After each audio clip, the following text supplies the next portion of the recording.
So a lot of the work that I do sits at the intersection of gender and enterprise, specifically women trying to build scalable ventures and start businesses on their own. Technology has in many ways been the single accelerator to help them discover opportunities, to help them connect with markets, to help them access different types of financing opportunities, and finally to even think about how do they engage with mentors, peers, and networks.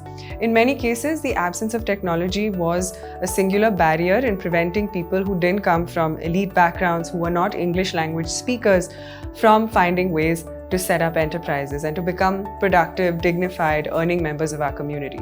And going forward, because of the interoperability of technology and its enablement to make vernacular accessible, to make the world accessible inside out, I only see it as a really powerful enabling tool to take what we already knew was working but amplify it 100x.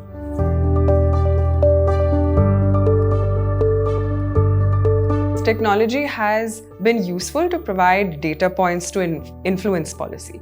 Technology has collected ground information which wasn't available from a government sector. To give you a very specific example, if you think about the fact that India has about 20 crore people with disabilities, and the last census on disability was in the early 2012, and the only data from this came through technology and what was picked up or scraped off the internet. Policymakers are using that scraped up data to figure out how to make and build for the future.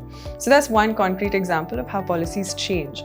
But more than that, I think just how we think about designing technology, whether it's user interfaces, whether it's language, and whether it's how it's disseminated and deployed, is so often decided by a very homogeneous set of people.